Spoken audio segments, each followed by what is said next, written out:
Hello everyone, new episode of Book Boys. Blessed be you, my children. No, you're bad for laughing. I wasn't making fun of anyone. You were doing it in a funny way, you were doing a funny gesture. No one can see the gesture. I can see the gesture. Anyway, Happy Monday. yeah, it's a pretty shitty day here. It's kind of, summer's not really kicked in. We had some, like, sand come in from, like, Russia or China or something, which was, like, blowing around everywhere. Wow, Making that's some woman in the dunes shit. Yeah, definitely. It's just, like, 2 weeks too late. Yeah. I'm recovering from a cold, and Nick has decided to light some incense to smoke out my throat. Yeah. So if I cough, please bear with us. Yes. We're going to have a sound in the left earphone of Phil sucking on some, like, sweets, so apologies in advance. Anyway, we're doing Genesis. We're finishing it off today. The final episode. the squeakle. Last time on AMC's Genesis. I think it would be HBO. Judah. No, wait, who? Joseph was sold by his brothers into slavery into Egypt. Yes, that's where we finished. So now we're going to start off with something else that's not related to that storyline until we get back to it later. Yeah. Seemingly, like, completely tangential story that does not come up anywhere else after this sort of chapter. It's like Genesis 38-ish, 37? Yeah, 38.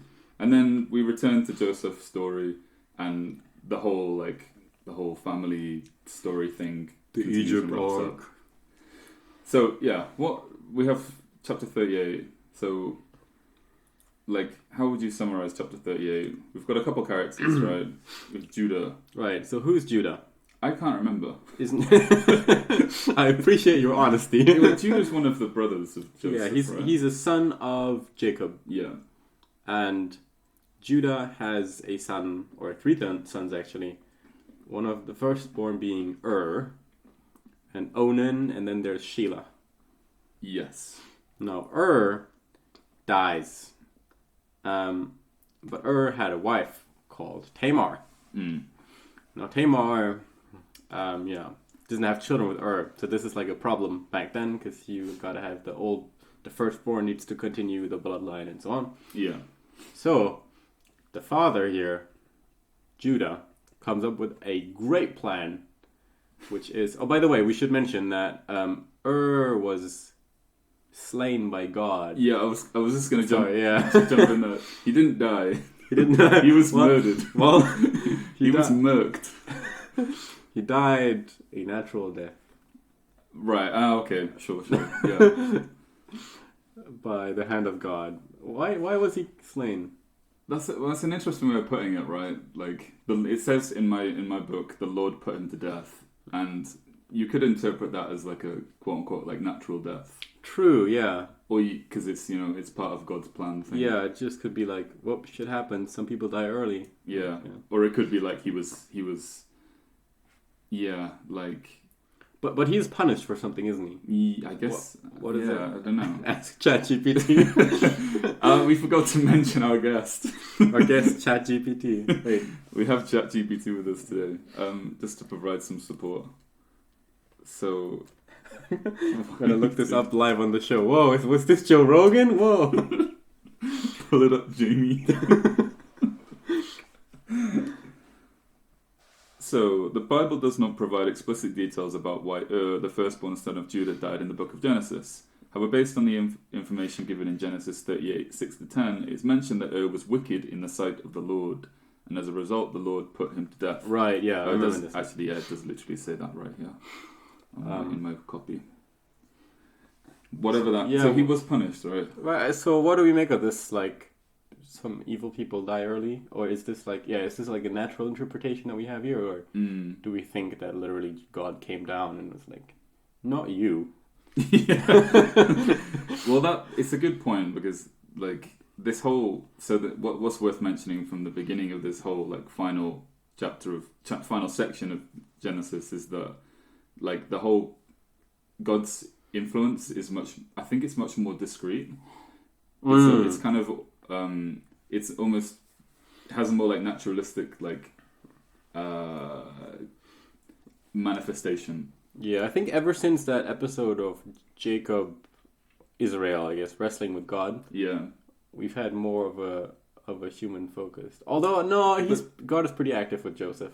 But what I would say the difference is that the things that are like described as being done, Joseph is acting through God. God is acting through Joseph. Mm-hmm. They're more like natural. I think we can talk about this further when we jump into it, but like the things that Joseph can do are, well, firstly, they're things that he does, and they're kind of directed or orchestrated by God, but it's not really evident that God's like directly changing things. It's not like God is like flooding the earth like with the story of Noah's Ark, right? True. He's not the involvement seems to be much more subtle. And I don't mean subtle in like a sense in that it's like necessarily weaker or like less powerful, but like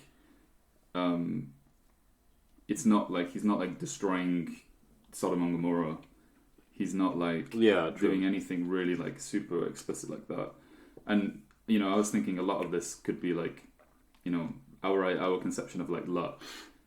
Joseph is described as having the Lord, like the Lord is with him, right? Like the Lord is with Joseph. And I think you could maybe in some ways think of that as luck. It doesn't transfer perfectly, but like because he is also challenged, right? But it feels like the influence is a bit more subtle in this section of the book. Okay. Anyway, let's jump. Let's get back to Ur. So Ur was a very, very unsightly baby. Yeah. So he was so ugly that God was just like, no, not this guy. In fact, he was so ugly when he was born and they looked at him, tried to naming him. They were like, what is this? And the doctor was like, "Oh, you said right." No, jokes aside, Ur was wicked, so he had to go. No, Jacob. Judah. Judah, absolute, complete genius. He comes up with this idea that the bloodline has to continue. So Tamar, she has to have the children of Ur, right? Yeah, because they are married. Yeah. So Onan, the second born, he should just have children with Tamar, and then we'll all pretend that they're the children of Ur, who is dead. Yes. And Onan thought, I don't like this idea. So he... Understandably. He pulled out. This is the first documentation of humanity pulling out. During intercourse, he pulls out, and it literally says, like, his semen are spilled on the floor. Yeah. It's one of the darker corners of the Bible. Yeah. And God looks at this and is like, Onan, you done fucked up. Yeah. I have to put you to death as well. Yes. And it's uses the exact phrasing. What he did was wicked in the sight of the Lord, and he put him to death also. So we don't know what Ur did. Maybe Ur did the same thing.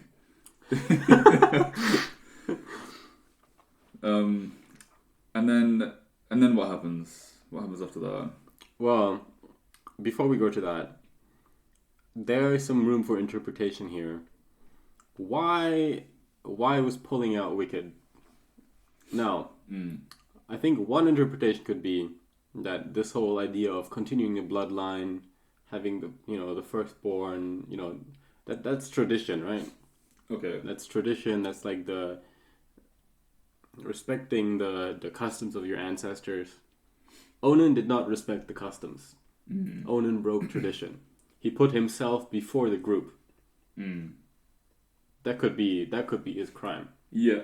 Another interpretation could be a kind of like sorry. Not abortion, but like trying to, I guess, play God in the sense of like there was supposed to be children, but I'm gonna stop this. Like Yeah. So I don't know. It could also be like, I mean, it's hard to say, but there could also be like tradition surrounding semen as well, right? Like it is like, you know, don't waste your stuff. But this is like there are, I mean, even within, well, obviously even within Christianity, like not masturbating, for example, is like and like Jehovah's Witnesses and I think Catholics as well. Definitely Catholics, right? But also as well, like it could be, it is like kind of unclear here because does it count as infidelity if he sleeps with someone who was married to someone who died, partner died? But I think it specifically frames it that his crime was not sleeping with Tamar, but his crime was pulling out. Yeah, I don't know. I don't know.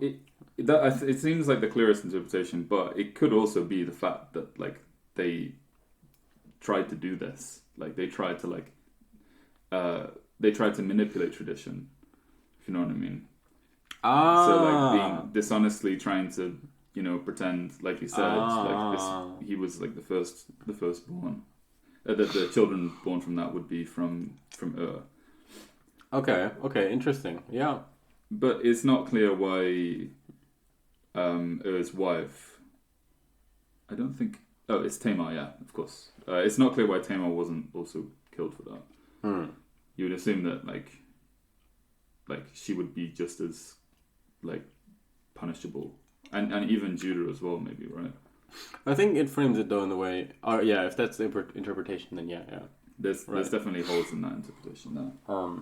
Okay. Anyway, so there is the third-born son, Shelah, and Judah looks at this whole two sons dying thing, and it's like, maybe you shouldn't do the thing with Tamar. But he promises Tamar. He promises her Shelah, I think.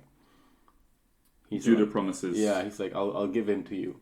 Right. But never actually does it after like years pass. Yeah. So Tamar gets desperate and she goes to like a town and dresses herself up as a prostitute. Yeah. And then Judah happens to be in the town, sees her, doesn't recognize her as Tamar. Yeah. And asks her to sleep with him as just like for fun. Yeah. So it says when Judah saw her, he thought she was a prostitute because she has a veil on her face. And turned to her at the roadside and said, "Come, let me come into you," for he did not know that she was his daughter-in-law. She said, "What will you give me that you may come into me?" He answered, "I will send you a young goat from the flock." I'm going to use that at the bar. Hey, lady, let me come into you. And, don't you, I have a goat. I'm going to get you. Dude, this goat. You should... Supreme Riz.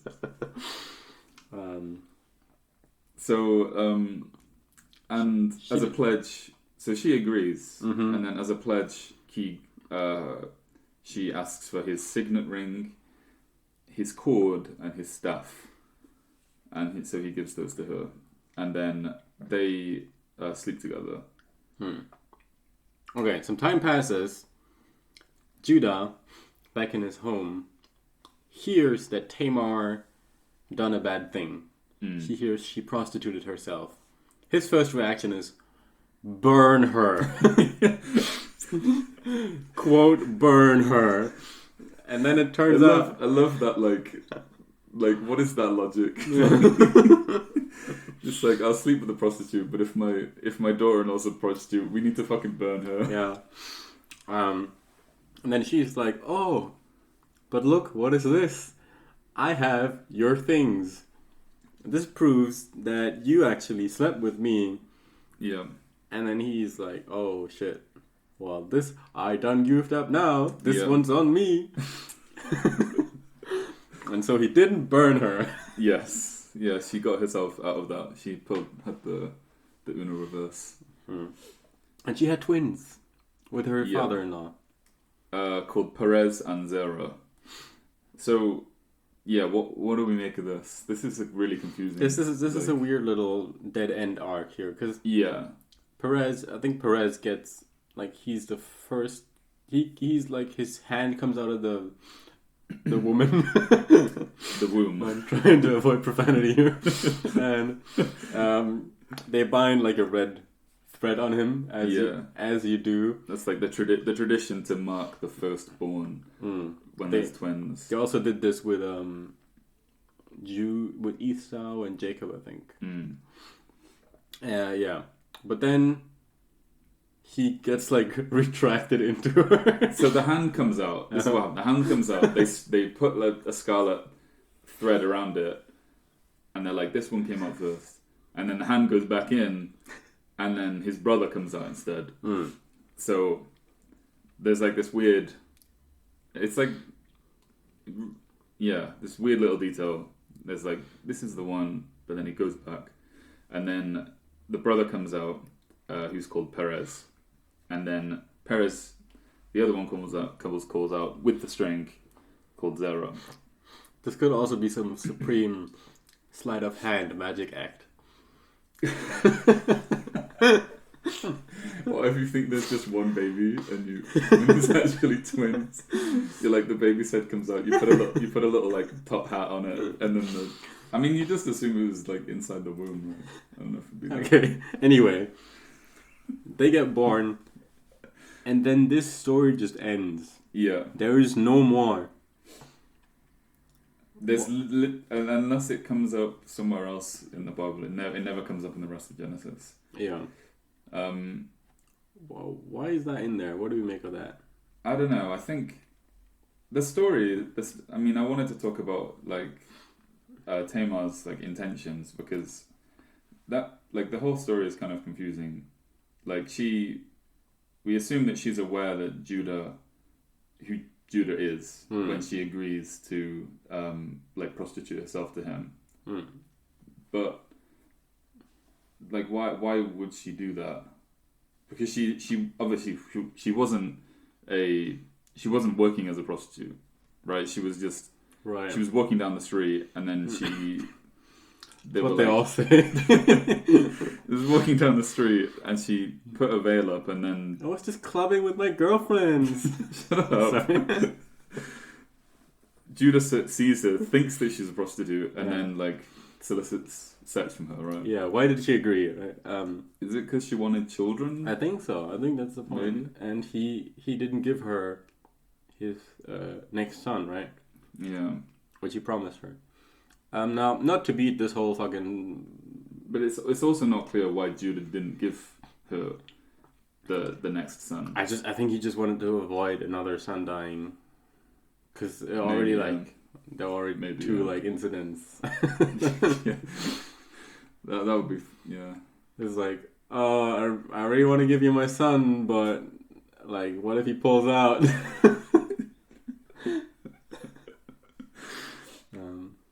If you were the son, you'd probably not pull out to save your life, right? You wouldn't go into that and be like, I'm just gonna kill myself by pulling out. Oh god. Because we don't know anything about Sheila, who's the third son, right? He doesn't seem to have any agency or anything to say about what's happening, you know. He's the firstborn son. Why would he have any fucking agency? Not Sheila. That's Sheila's the third one. Yeah, the third one. Yeah.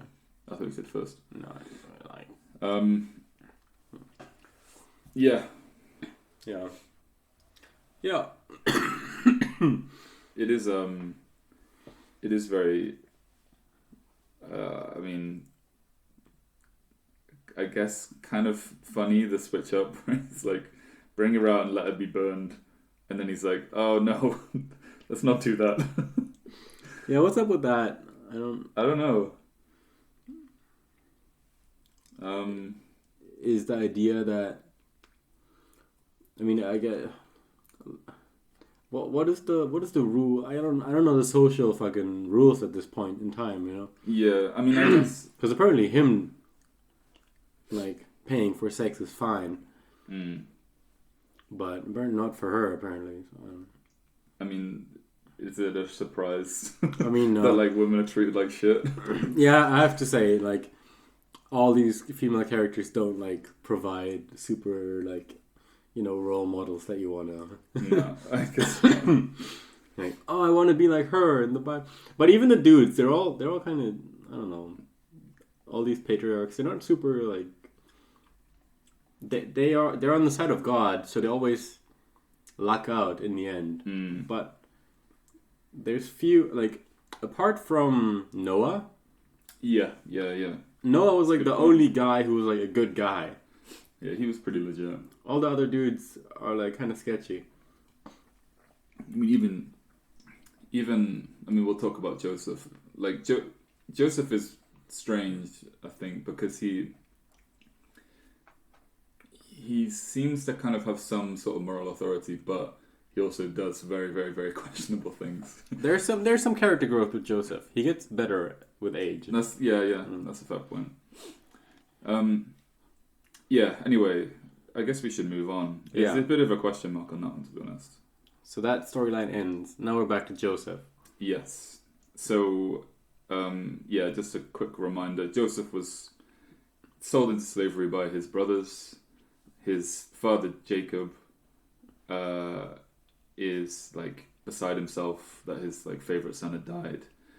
And, but we find out, Joseph's story hasn't finished. And he's purchased... we find out that he's purchased by the captain of the Pharaoh, whose name is Potiphar. And so Potiphar, what we come to realize with Joseph is this thing that I mentioned earlier, that God is with him. That's how it's like described. And Potiphar recognizes this somehow in Joseph. And, God essentially helps Joseph to become successful, helps him to be, useful to Potiphar. Yeah. And then Potiphar... making all the right choices. Yeah, exactly. So everything goes really well for him. And then Potiphar gives Joseph... Can I call you Joe?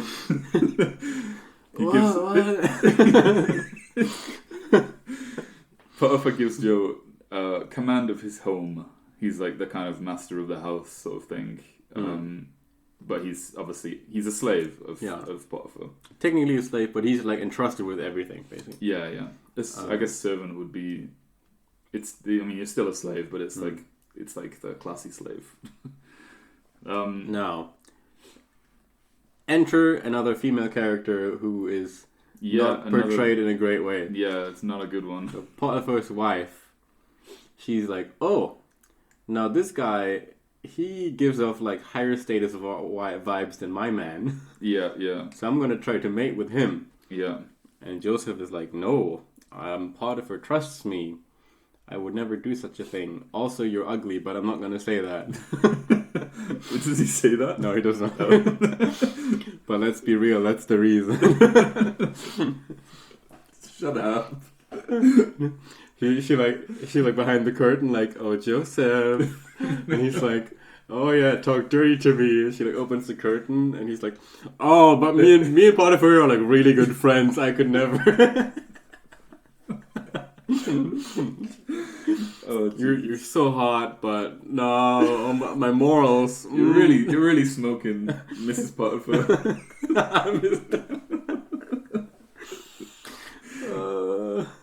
So he's like, I guess in this situation he's like the buff gardener guy, like the buff tanned gardener who's like, he's doing the plants, and like this is like Potiphar's like, I mean, I watched the episode of Sex and the City like a week ago, which was exactly like this. Cool. It's nice when you see the old text represented in modern media. Yeah. Archetypal story right here. Exactly. So anyway, so this keeps going on, these whole antics of like, she's trying to seduce him, and he's rejecting her every time, and but so what she does is she like gets him to grab her clothes. So like it says here, she caught him by his garment. Oh wait, no. She caught him by his garment, saying, "Lie with me." but he left his garment in her hand, and fled and got out of the house. So then, she takes something that he's wearing. Yeah. And then she does what we in Japan call shakaiteki ni korosu, which means to socially fucking end this man by accusing him of sexual assault when in fact he didn't do anything. Yeah. Oh, some things don't change. So Potiphar is not happy. Yeah, she says she called the men of her household and said to them, "See, he has brought among us a Hebrew to laugh at us. He came in to me to lie with me, and I cried out with a loud voice."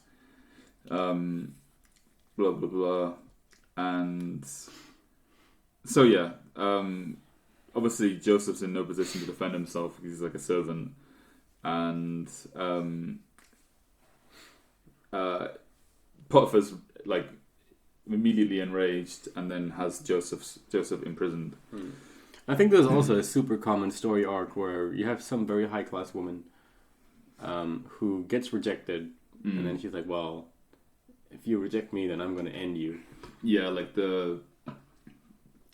seeing. I mean, it's also and men significant that well, yeah, sure.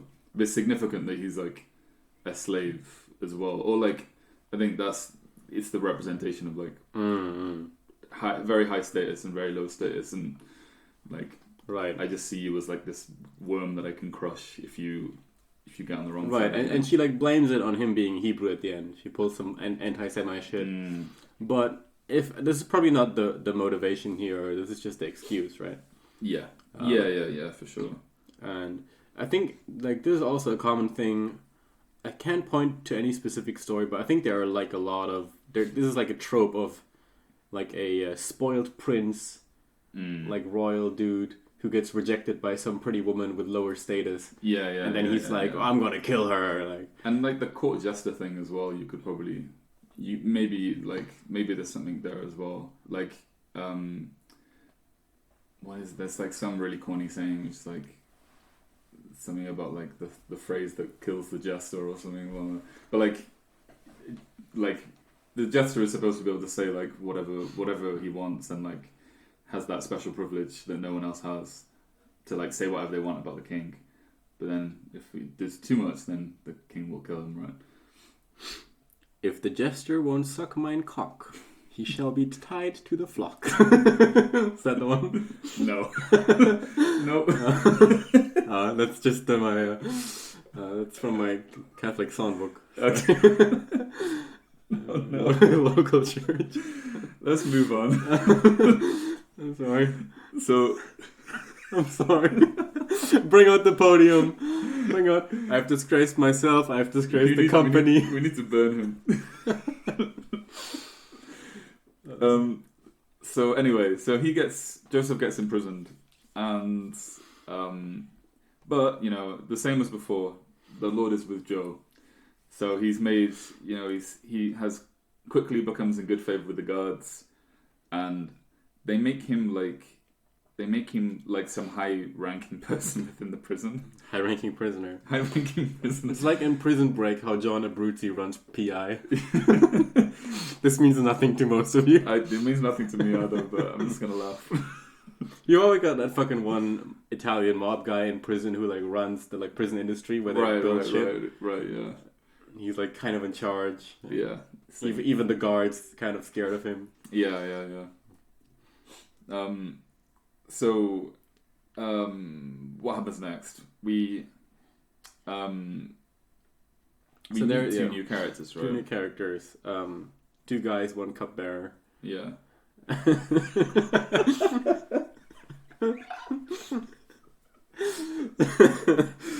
you prepare that one? No. That was really good.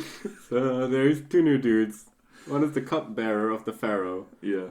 Which I assume is the guy who pours the wine. Probably, yeah. And then the other guy is the baker. Baker, yeah. Okay. He's the baker. So they're both in prison as well. And we don't know why.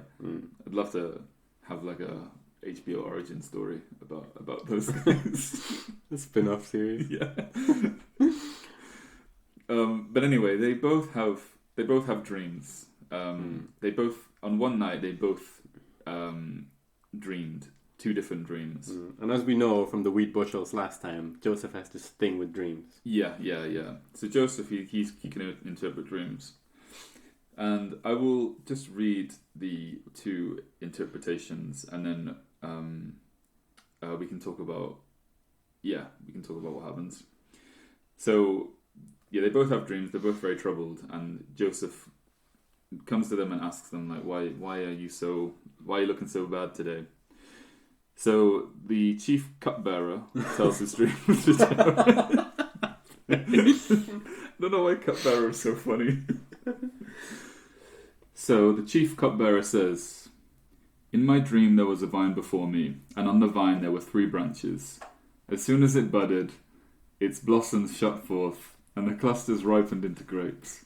Pharaoh's cup was in my hand, and I took the grapes and pressed them into Pharaoh's cup and placed the cup in Pharaoh's hand." So Joseph's interpretation of this dream is, the 3 branches are 3 days. In 3 days Pharaoh will lift up your head and restore you to your office, and you shall place Pharaoh's cup in his hand as formerly when you were his cupbearer. That's the cupbearer's interpretation. Right, and so basically you get your job back. Yes. And the chief baker, he sees this and he's like, "Oh, sweet." "Oh, cool. Do I get a raise or what?" Do I get one of those as well? He's like, "I also had a dream." So he says, "There were 3 cake baskets on my head, and in the uppermost basket there were all sorts of baked food for Pharaoh. But the birds were eating it out of the basket on my head." And so, if you're having this dream, you're probably, if there's birds eating your cakes, like, it's not looking good. No. And Joseph answers by saying, the 3 baskets are 3 days. In 3 days Pharaoh will lift up your head from you and hang you on a tree, and the birds will eat the flesh from you. The baker's like, "Oh." Can you check again? I don't think I like this astrology stuff. So, these are what happens. The 2 dreams come true, and 3 days later, the chief baker is executed, and the chief cupbearer is restored back to his position. Now, when the chief cupbearer is given his interpretation by Joseph, Joseph's like, "So I've given you this interpretation, like, please remember me."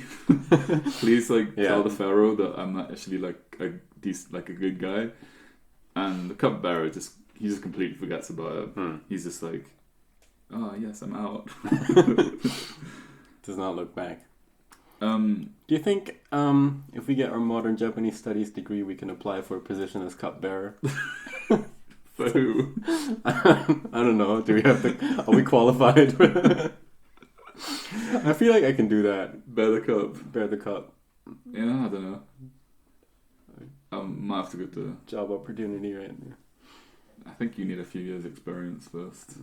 Internship. Something like that. Okay. Anyway, basically, the modern equivalent would be like a barista at Starbucks. the cupbearer. The Pharaoh's chief Starbucks barista. He's got like a Starbucks in his home. That's the levels of wealth we're dealing with. Mm-hmm. Anyway, so after this, the whole story goes quiet. Basically, there's like two years pass between chapter 40 and chapter 41, and nothing happens. We don't know anything that's happening, and but this 2 years is interrupted when the Pharaoh has a dream. So the Pharaoh himself of Egypt has a dream, and I can read this as well. So Pharaoh dreamed that he was standing by the Nile, and behold, there came up out of the Nile 7 cows, attractive and plump, and they fed in the reed grass. And behold, 7 other cows, ugly and thin, came up out of the Nile after them, and stood by the other cows on the bank of the Nile. And the ugly thin cows ate up the 7 attractive plump cows, and Pharaoh awoke. This is his raw fetish acting up. Don't say that. So he falls asleep and he has a second dream. And in this dream, 7 ears of grain, plump and good, were growing on one stalk, And behold, after them sprouted 7 ears, thin and blighted by the east wind. And the thin ears swallowed up the 7 plump full ears. And Pharaoh woke again, and behold, it was a dream. So he's really troubled by these dreams. Yeah, Pharaoh freaks out. He tries to speak to all the magicians and the wise men, but no one can give him a satisfying interpretation. But the cupbearer is like, wait a minute. It's like, oh, fuck. I forgot. The guy. The guy. So he refers Pharaoh to Joseph, and Joseph interprets the dream. Yes, he's brought before the Pharaoh. As he does with his God-given powers. Yeah. Yeah, so that's an important thing to say. He says, like, God tells me. It's not me. I think this distinction is like, it's not me who interprets the dreams, but God tells me what is happening. And then, Joseph's interpretation is as follows: the dreams of the Pharaoh are one. God has revealed to Pharaoh what he is about to do. The 7 good cows are 7 years, and the 7 good ears are 7 years. The dreams are one. The 7 lean and ugly cows that came up after them are 7 years, and the 7 empty ears blighted by the east wind are also. 7 years of famine. It is as I told Pharaoh. God has shown to Pharaoh what he is about to do. There will come 7 years of great plenty throughout all the land of Egypt, but after them there will arise 7 years of famine, and all the plenty will be forgotten in the land of Egypt.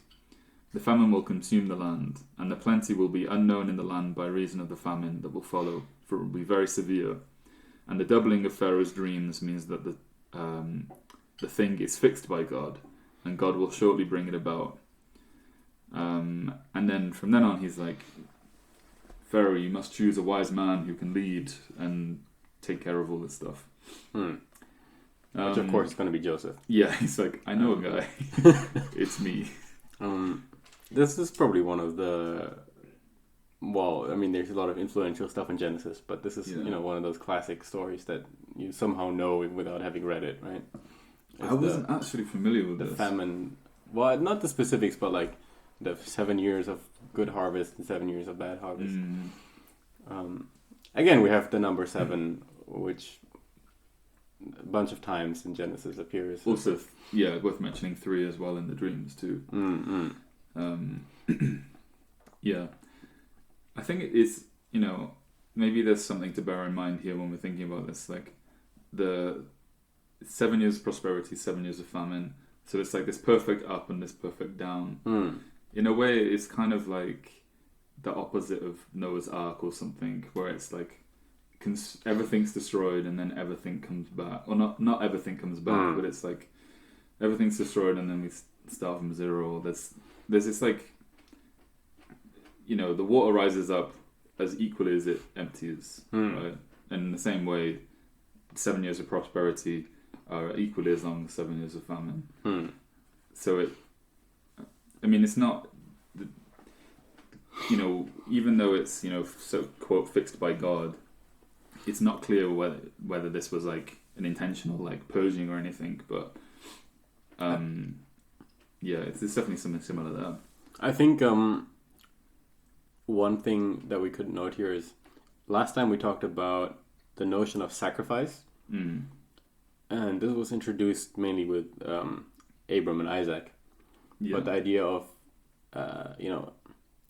sacrificing something that you hold dear is a way to find meaning beyond yourself in a higher purpose, and that the idea of sacrifice was kind of instilled into the idea of prayer in the Hebrew culture, in the Jewish culture, and that in this story at least, the Hebrews, they have this notion of sacrifice, but the Egyptians don't. So Joseph brings this Jewish idea of sacrifice to the Egyptians, and it's like, the way we overcome this famine is in prosperity.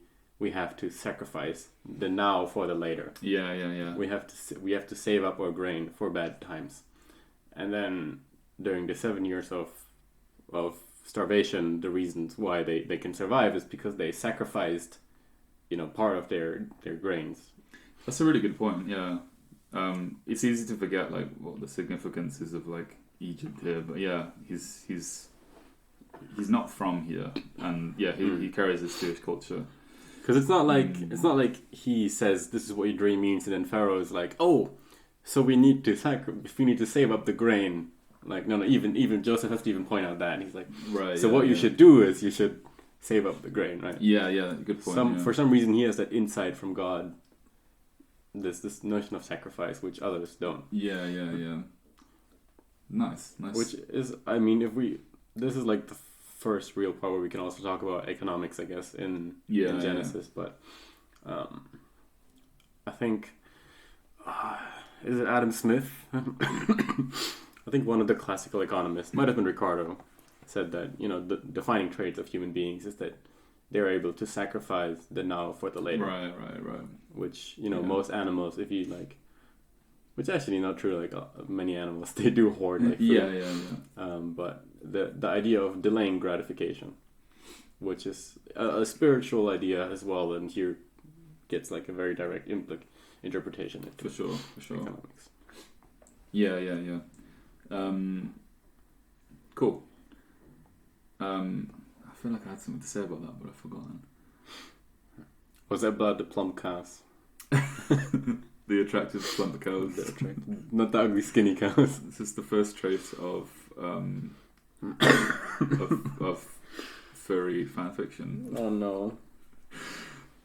Anyway, so this whole scene is the first step of like Joseph's rise to power, and from this point, he's very quickly put as like the right hand of the pharaoh in Egypt, and I think the pharaoh says something like, there will be no one who is second. There will be no one who is above you but me. And he's also given a wife as well, who's Asenath. And I don't think Asenath, she doesn't really play much of a role. No. They have children, but even the children don't really seem to play much of a role either. There's also an interesting note, and I guess this will be finalized in Exodus later, but we always from Genesis have this notion of the Hebrews are the chosen people. Some misfortune happens to them, they have to leave, go somewhere else to a new land. We've had this before with the whole like, she's not my wife, she's my sister. Yeah. But because they have some like given knowledge or ability from God, they're able to strive within the new environment better than the people who used to live there. Right. And like, even in modern times, the Jewish culture has a reputation for outperforming. Like big cultural emphasis on education. I think in the early United States, which was very like obviously problematic for many reasons, but they had quotas in schools and universities on Jewish children, because if it was pure meritocracy, all the children in schools would have been Jewish. Wow. So they were like, no. Interesting. I wonder how much that was also fueled by general dislike of Jewish people as well. Yeah, a lot. Probably a lot, yeah. But that's an interesting point. So, and I think that idea, like you said, the idea of like having God with them, having like the support of God is like an interesting way of, it's interesting looking at that like today, how you could like interpret that like from a perspective today, like looking at, like I said, like, there is like such a big emphasis on education and like being scholarly, I guess, and like, and then it becomes a self-fulfilling prophecy at some point where you succeed, then people start hating you for succeeding. Then you get driven out again into a different place. The only way to survive in a new environment is to outperform, against the odds. And when you do that, the people start hating you, and then it's the people who are receiving you in the next place are like, these are the ones that everyone hates because they're so successful. Cool. as predicted, the famine comes, right? And it's exactly as they picture it. And, they're storing up as much grain as more grain than they can count. And, it's a time of, insane abundance. I think, I don't know if there's much to say about Egyptians, but, it feels significant that this is a test not just for Joseph, but it's also a test for quote unquote Egypt or the Egyptian kingdom. I don't know what you call a pharaohdom or something. Yeah, I get kingdom. Yeah. Kingdom. Because it's not I don't know if the pharaoh necessarily. I guess he's God-fearing. I don't know what the. Well, he at least believes in Joseph's powers. Yeah, I guess so. Believes in God to some extent. But I don't know if Egyptian culture could be mapped onto this same belief system. It's also mentioned later that when skipping a bit, but when his brothers visit Joseph, the Egyptians refuse to eat with them. Yeah. On account of them being Hebrews. And there's this stuff about the shepherds later on, Egyptians disliking shepherds.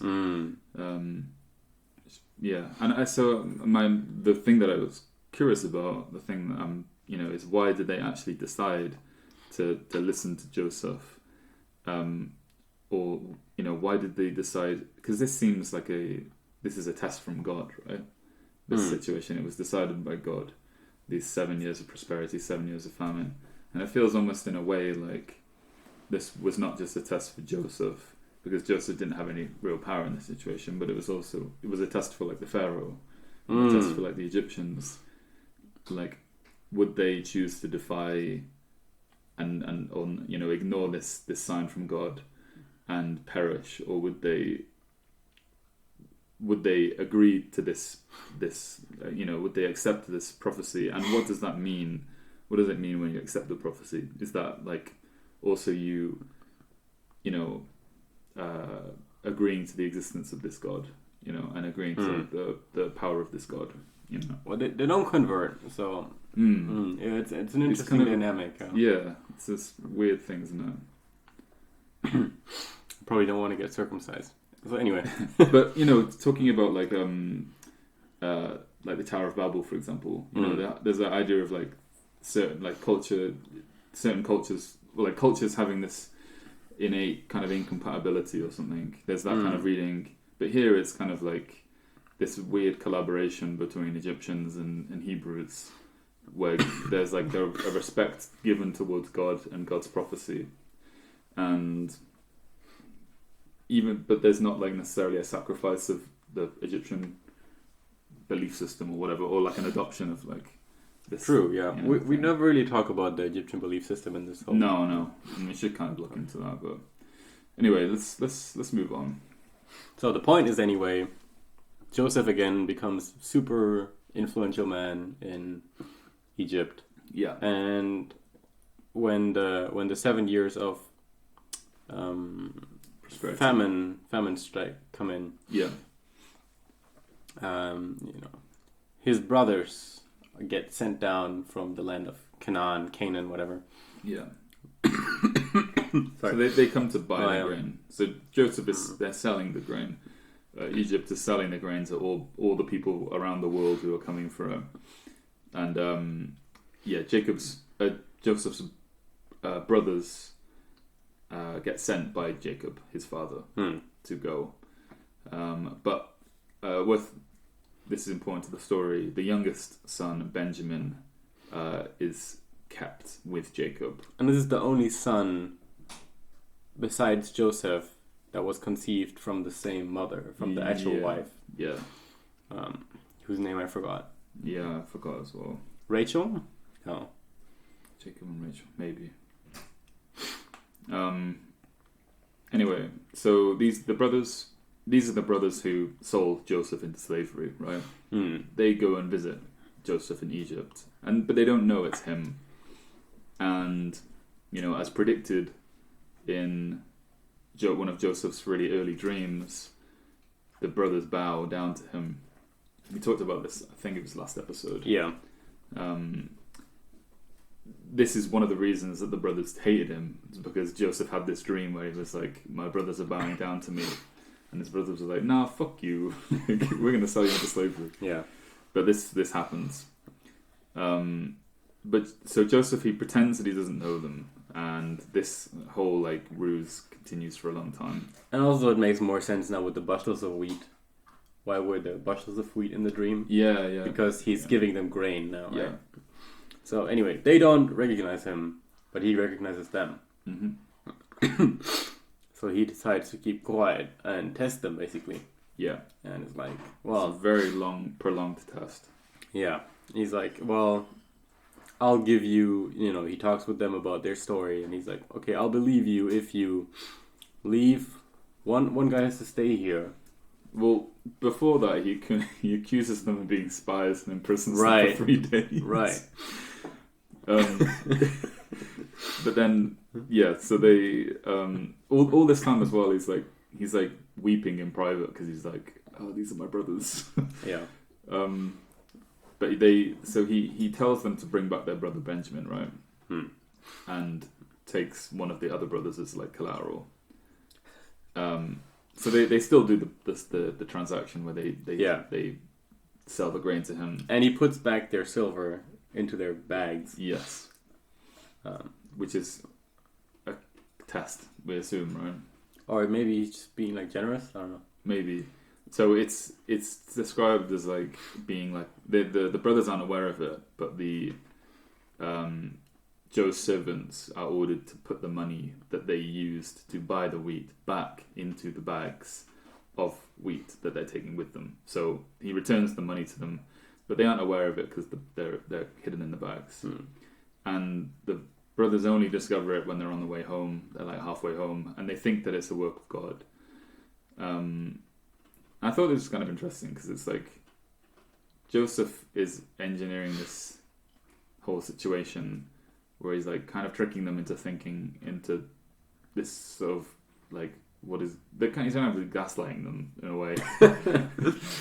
And is he not kind of like he's sort of impersonating God? Like I think later on I think he talks about he describes it as like he lies to them when they come back.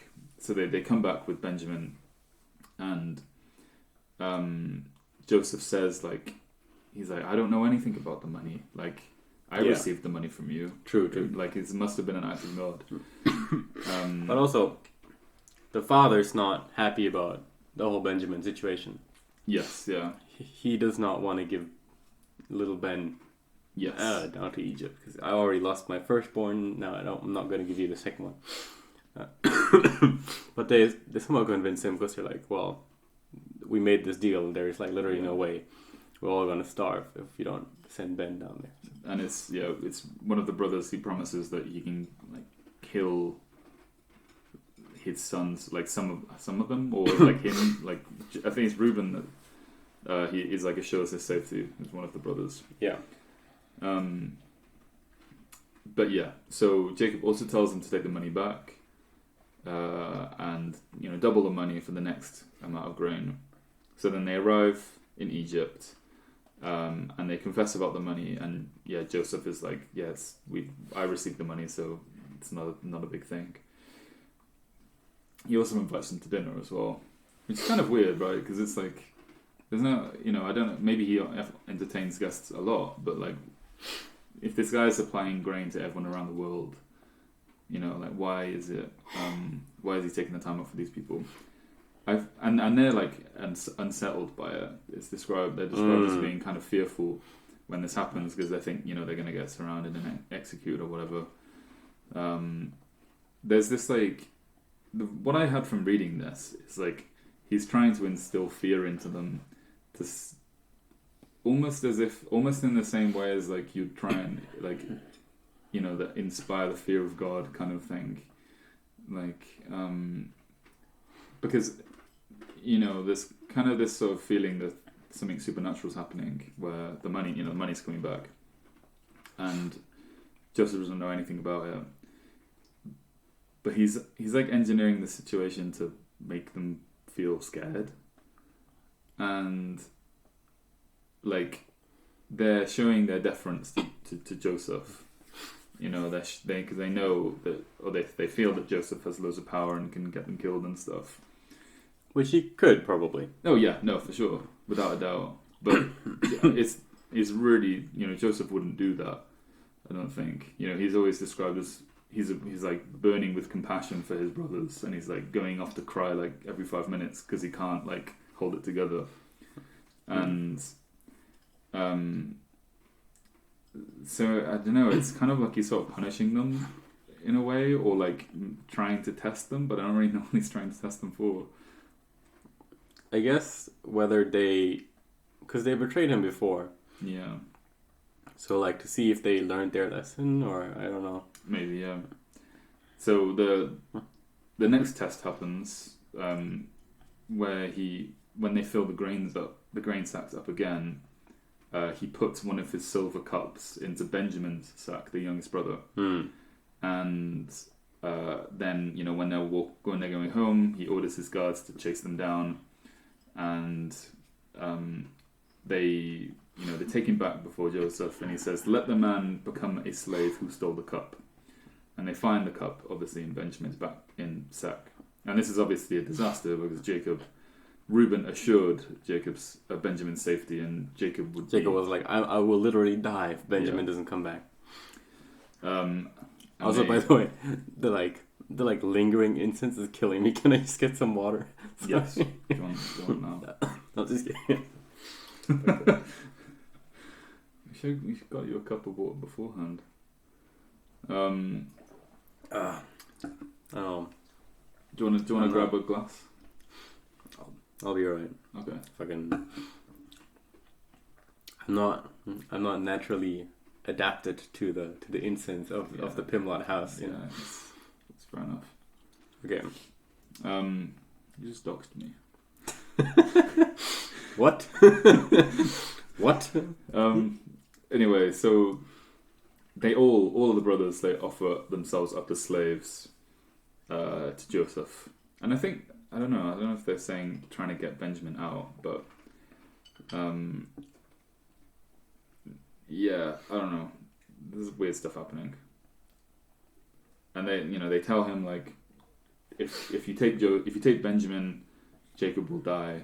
Jacob will want to die, and Judah then offers himself as like a slave. He's like, "Don't take Benjamin, take me." Yeah. And this is like the turning point for Joseph. So yeah, I guess, you know, this is the end of the test, and he breaks down in tears in front of his brothers and admits his identity. And long story short, they, you know, fucking. Well, it's like, I don't know, like what is really the main point here? I don't know. So well, go on. Fucking, I'm dying here. Anyway, I think the point is Joseph had some character growth, and he used to be this dreamer character who had all these like, well, yeah, he did actually have dreams, but he used to be this annoying guy. I was like, "You're all gonna be my servants." And now he's become a very generous leader. And, you know, Pharaoh finds out about this whole brother situation, and he invites all of them to live in Egypt, basically. And they live in prosperity, and who is it? Jacob, the father? Yeah. Eventually dies, and what was it? Are you talking about the rest of the book? Right. So, Joseph, he offers to take complete care of the family. They eventually convince Jacob to come back, and Jacob's like, I can die once I've seen Joseph.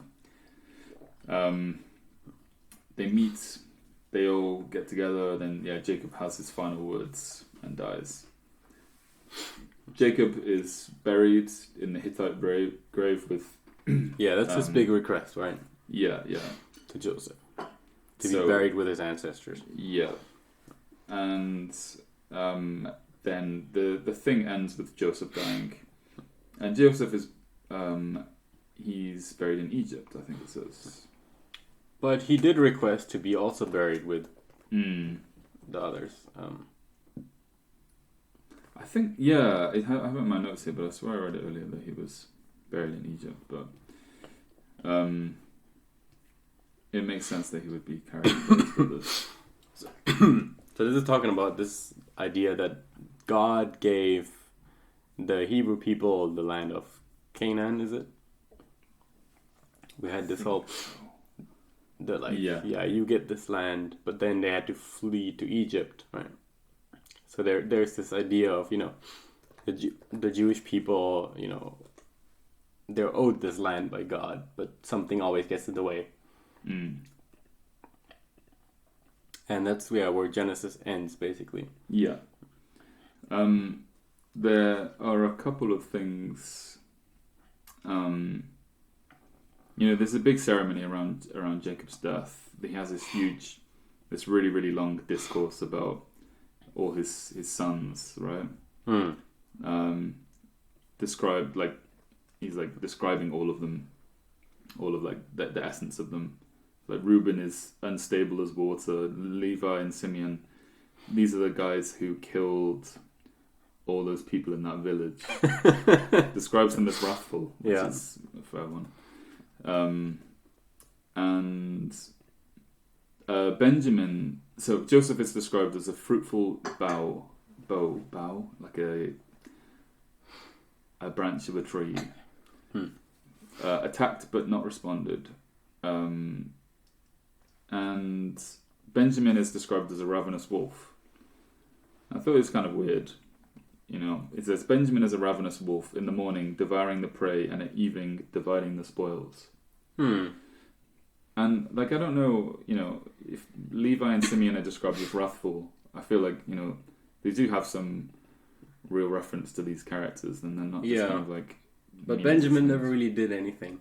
No, but more than that, he's never really described as ravenous. He's this coddled youngest child, right? So maybe there's something to look into that, but yeah. So reflecting on Genesis, any closing thoughts? I mean, there's the whole you should get yourself a glass of water, and we'll have a break, and we'll. Oh jeez! What the fuck did you light over there?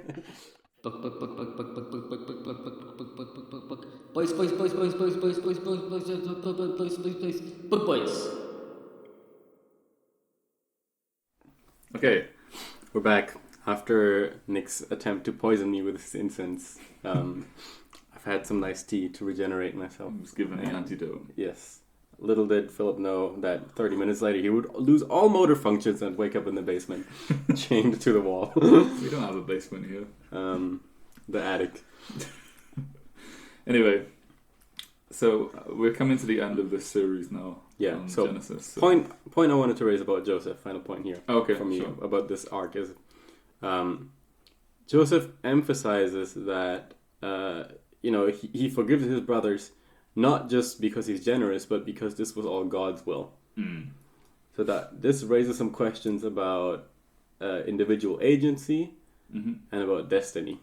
Right? He's saying, you don't have to worry about feeling sorry for betraying me because in the end it all worked out. This is all God's plan. Blah, blah, blah. He literally says that you sold me so I could save you, essentially, right? Yeah. This is, and obviously we have differences here between Judaism and Christianity, but isn't this kind of the original Judas story? Where, Judas, obviously, he, Jesus prophesies that Judas will betray him. And then it happens. and then it's like, oh, but Judas is still the bad guy. Whereas here we have Joseph predicts that his brothers will betray him. It happens, but then he still forgives them. Yeah.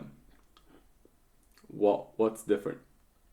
Why is one of them God's plan, and why is the other one Judas is the root of evil?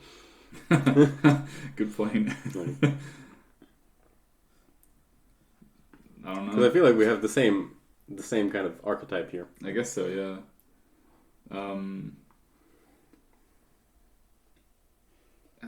Joseph. I'm not super familiar with like. I mean, I know Judas. I know. But I don't know the details of the story. But because we talked about Dante and the Inferno and so on, and in Dante's Inferno, the most bottom layer is like an ice lake with Satan, and Satan has 3 heads. It's Judas is the top one, and then it's Cassius, and Brutus, who betrayed Caesar. Right. So it's like, the ultimate evil is Judas, basically. But in this story, basically the same thing happens, and we just brush it off like it's all God's plan. So don't worry about the betrayal, right? I mean, Jesus, Son of God. Does this reflect? Is that the reason why? Yeah. Does this reflect like different attitudes towards responsibility in Judaism and Christianity? Maybe, yeah. I don't know. But the way I interpreted this, so putting that aside for a second, talking about the idea of like forgiveness, I interpreted this like as like quite a clear cut, like this is Christian forgiveness value, right? Where like you're betrayed by, no matter what happens, no matter who does something to you, this can all be overcome by like forgiveness. And like, I don't know, sort of kind of like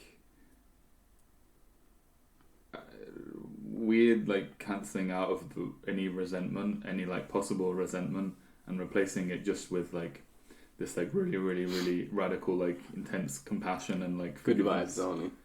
But it is weird. But I felt like that sort of resonated more with this idea of like Christian forgiveness. I don't know about Judaism specifically, but you know what I mean? Yeah. Like, and it's interesting that's the note how they end Genesis. Yeah, and it's the idea that this is the end of the beginning is forgiveness, I guess. And also the fact that you can justify your forgiveness of another person by when it's God's plan, right? Like I can justify forgiving you because what you did was, like you said, like it wasn't necessarily your agency; it was God's agency, and it was part of this bigger plan that He had. Is that like?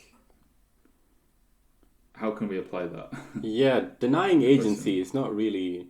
It's not super Jewish. It's not really Old Testament, is it? It doesn't feel like it. Because most Old Testament stories are about agency and about free choice. Yeah. So.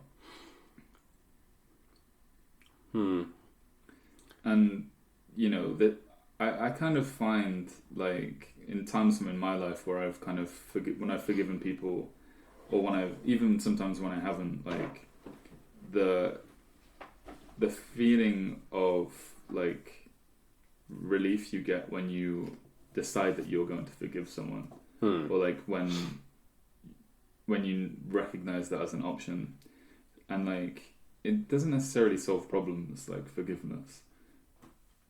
No, it doesn't. And we've talked about this before in the Dickens episode about just being used, I guess. But like how can you sort of change like that? How and in this situation, like do you just is this supposed to be like the archetypal example of forgiveness that you use in your own life? Like, if I have like a falling out with someone, like I can forgive them because even Joseph forgave his brothers when they sold him to slavery. Right, but the point being, they're his brothers, So one is family ties, and the other one being it's all God's plan, right? So yeah, good point. like if you wanted to make a moral case for forgiveness, this isn't it because of these factors, right? Right. Like if you want to make like a forgiveness story that puts a lot of emphasis on the morality of the individual, you would have to forgive a complete stranger who, like, I don't know, just wanted to hurt you, I guess, for no reason. Right, that would be like the most radical. Yeah.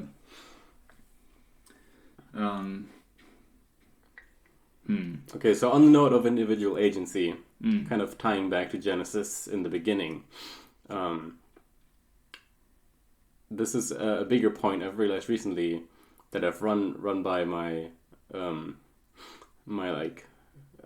capitalist liberal friends, and they were kind of skeptical about it, but I'd be interested to hear your take.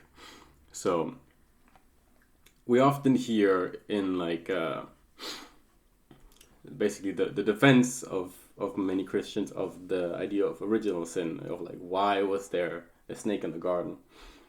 Why did, if God is so perfect, why did he make flaws in paradise? And then that connecting to, if there is a God, why are there like tsunamis and like things? Like, why do innocent children die and all that?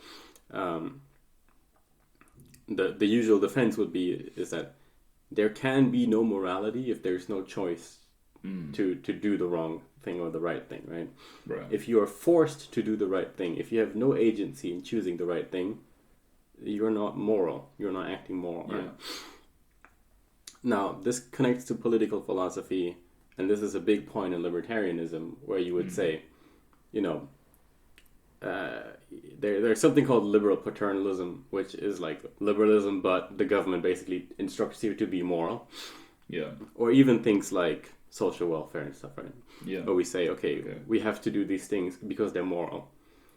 But if you are forced coercively by the government to act moral, you're not acting moral, right? This is the same idea, right? Sure. The whole idea about libertarianism, or I guess broader liberalism, is that you do the right thing, voluntarily, out of the good of your heart, right? Then kind of the sleight of hand that the more authoritarian types pull is that they say, okay, we have democracy, so we just have to force each other to be moral through the coercive force of government. And because it's a democracy, we all agree on it. And, so A, it's not tyrannical, but also B, now we're all acting moral and that's good. To which the libertarian would say, well, if you force people to be moral, there's no morality in that because you're forcing them. And B, if this would be like something they would do out of their own free will, why do you have to force them? Right? And this is the same. Right, okay. This is like a direct parallel, I think, to the Christian idea of why there is a snake in the garden. Is that you can't actually act moral if you don't have the choice to not do so. You can't act moral if you don't have the choice to. Not so not, like. Okay, that's a lot to talk about. Like because God could just make humans perfect. Yeah. Humans would never hurt each other, and they were just like these perfect robots who live in paradise, right? But then, there's no morality in that. There's no free will. Yeah. It's just programmed. Yeah. So, but once why is this thought accepted in the religious sense, but somehow once we replace God by an authoritarian government, or even a democratic government. Just say government, right? Any ruling structure. Then most people actually would agree with the opposite of, we have to force everyone to act moral, right? There, very few people would say that. The government should not engage in any kind of moral judgment, right? Okay, there's a lot to talk about here. Yeah, there's kind of a different. I think I see what you're saying. Like when it,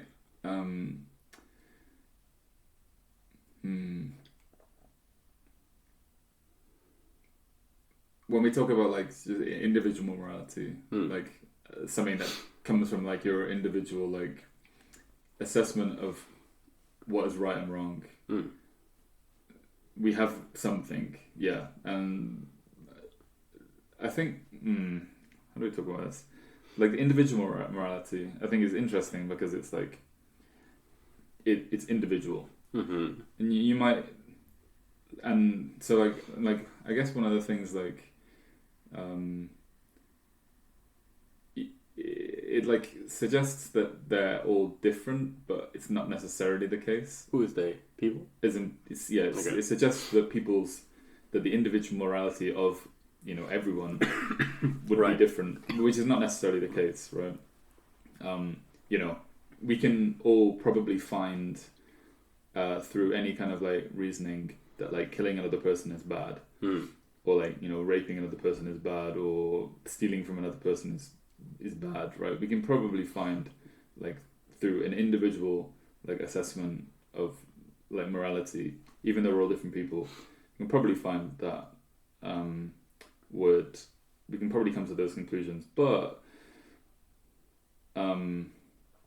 yeah, I don't know. Maybe it's not always the case. I think the thing with like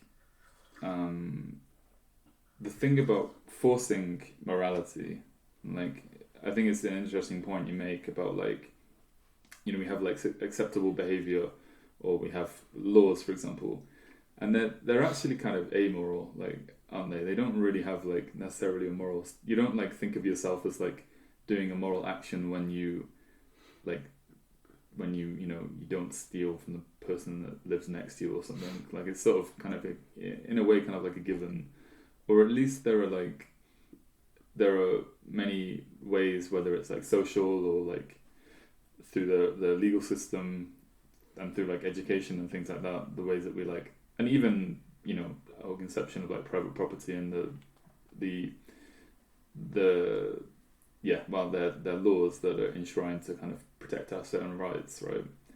They all describe what is correct conduct, right, between people. And they all like influence the way that we approach people, but they're not. Yeah, we've kind of taught them, right, rather than or they're prescribed, I guess. Well, let's take this example. Why do you not go to your neighbor's house who has a nicer, TV than you, bash in his head and take his TV? Is the reason because it's illegal and you don't want to go to prison, or is the reason because you have some kind of moral aversion to doing such a thing? I don't want to live in a society where it's the former case. Yeah, for sure. Justifying things because they're illegal is never good. Yeah. Like you should be able to justify things. Which is we always there's always this criticism of if the government wouldn't dictate morality, it would all go to shit, right? This is the Hobbesian Leviathan kind of idea of if there isn't government to force us all into being moral beings, we would just all immediately slaughter each other. Yeah. I mean, there's questions there, like yes and no. yeah. And also as well, what damage can what damage can can be done when morality from a state is imposed on another place or another group of people. Yeah, and it's probably impossible to compare, but that's also kind of like significant too, right? Yeah. I guess a political criticism I have about Christian conservatism, especially in the United States, is that many Christians will justify the snake in the garden as God giving people free choice and therefore the idea of morality. But then when it comes to things like legislation on what have been the typical issues, pornography, for example, right? Yeah. They say, it's immoral, so we have to prohibit it. Right. It's like, but what about the idea of morality and free choice? Well, exactly, yeah. I mean, yeah. Exactly. That's the thing that's so funny about conservatism to me is like there's always this like bent of I don't know, the bent towards like tradition, but it's not tradition. It's not like, at least in America, it's not like tradition that that is homegrown from, you know, generations of things, but it is like, we want this prescribed top down. We want everyone to have their fucking prescribed like wife and like farmstead and whatever. Like, yeah, that's a big contradiction. Yeah, what you said about there is something there that I think is really interesting. Like, where do you derive your morals from, and I guess as well, like what happens when they conflict with, like, where do they conflict with like states, what's the word, like state just derived things and the problems that come up from that, like piracy, for example. To be honest, I don't think piracy is actually like super justifiable. Like internet piracy? Yeah.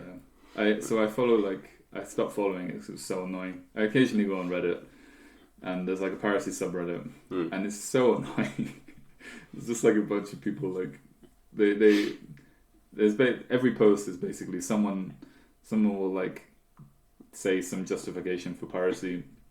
Another person will be like, that's not a correct justification.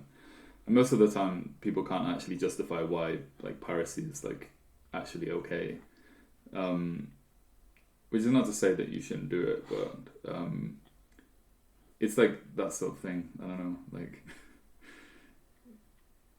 I don't know where I'm going with this. I don't know. You lost me. I lost myself. We were talking about morality, though. Yeah. Well, the state and I guess morality in the individual, which is also explored, I think, in Exodus in the next book. Yeah. Yeah. That's my closing thought. Cool. I guess it's probably good to finish it here. Actually, to be honest, I feel like this is a good place to wrap it up. There are loads of other things to talk about, like you know, slavery was like a big like part of Genesis. Yeah, well, it was like a big part of human history until till like 200 years ago when the British went like, nah, let's not anymore. But I think, I think the thing with slavery in Genesis is it's not really brushed under the rug because it's just kind of like people are just like, yeah, it's fine. You don't have any money, you just sell yourself into servitude. But I guess, you know, with Genesis, there's not really much of a moral prescription made about. It's not described as good. It's just accepted as like an obvious thing. Yeah. You know, which it was. Right. Which it was like 1,800 years after that as well, and like you're really struggling. I was struggling, yeah. And it took Christianity like. It wasn't even Christianity that ended slavery, really. No. It was more like I guess like humanism and those kind of ideas, and after the Enlightenment in Britain mainly. Yeah. But yeah, and then people don't like to talk about this, but one way that this was later enforced is actually European colonialism. That's kind of the reason why slavery ended, is colonialism. But, yeah. There was a lot of international pressure, right? Yeah, it's really interesting, the whole history of it, how there was really no economic gain, and the Brits, they lost a lot of money in their fight against slavery. Like, right. They would always like with pirate ships in the Mediterranean, and they spent like a lot of resources just going on like other like Islamic ships and like checking if there's any slaves and stuff. And they would like lose a lot of their own people doing that for like no gain whatsoever. Anyway, yeah, that was Genesis. Cool. So next we're doing The King in Yellow, which is a book. But it's a Winnie the Pooh. It's a book by Robert W. Chambers. Talking about internet piracy, pulls up Z Library. So it's a really old book. I think it's like written in the very, very late 1800s, and it's a collection of short stories, and it's supposed to be quite cool, like supernatural horror. Yeah. So I guess it's probably, we haven't done any horror yet, so yeah, it could be quite good. It is the scariest season of the year. Exam season. Fucking kill me. Okay. If you have any correspondence, bookboyspod@gmail.com. Nice. I'm gonna keep saying it till you send some. Good night. Good night, and yeah, sleep tight.